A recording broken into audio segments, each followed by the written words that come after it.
Hi, I'm Leia Memoria, and welcome back to another sketch to render video. In today's video, I will show you how I went from this to this.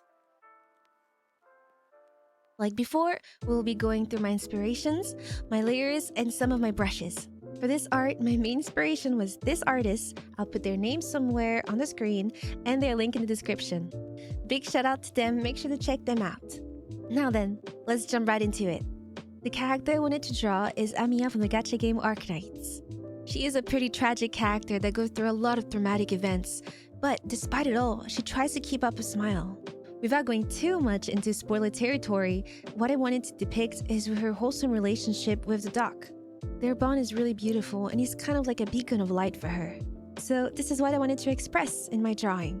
For this sketch, I used one of my favorite brushes to use for sketching. It is called a flat marker. It is a default brush and clips into paint, so there's no need to buy or download it.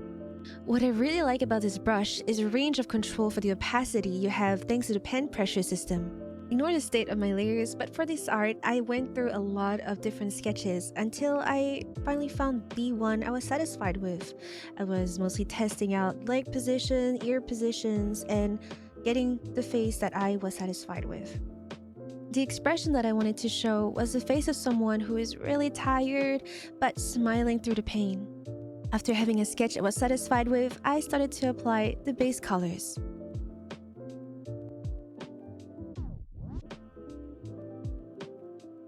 After that, to help with the rendering later on, I added more light and shadows to get a feel of what kind of vibe I wanted to go for it.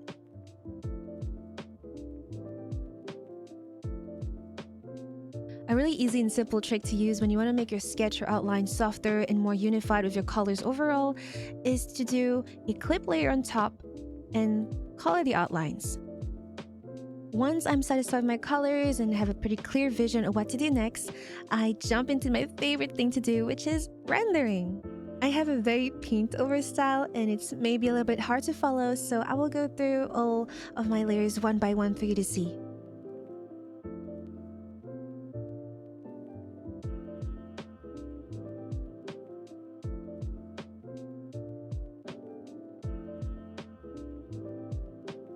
So here you have it. I'm going to show you a before and after rendering. Before, after.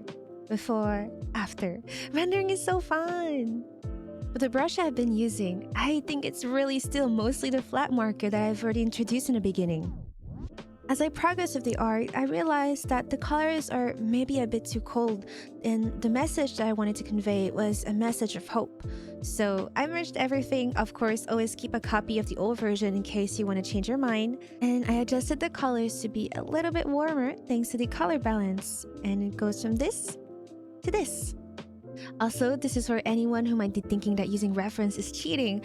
Really, it's absolutely not. I was really struggling with the hand holding the umbrella one because drawing hands is really hard. So here, look, I had a reference and I just drew it thanks to the reference.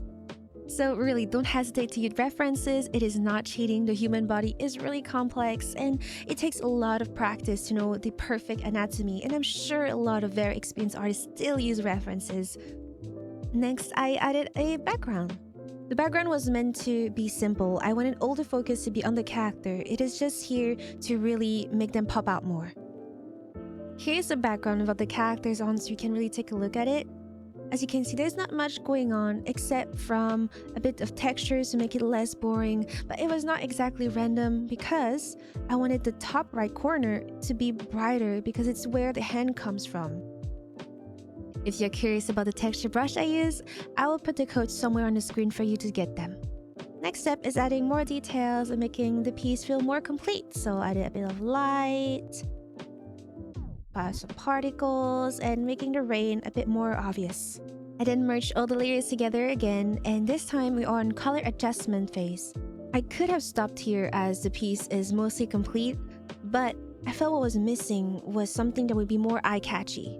The main point of focus of this piece is this area right here on top right, and it could stand out a little bit more. So what I did is duplicated the layer and put on top an overlay layer, and I slowly erase with a soft eraser around this area so it could be brighter and have all this area here a little bit darker. I then kept going with some color adjustments. I made the bottom a little bit darker thanks to a brightness layer, which is kind of ironic.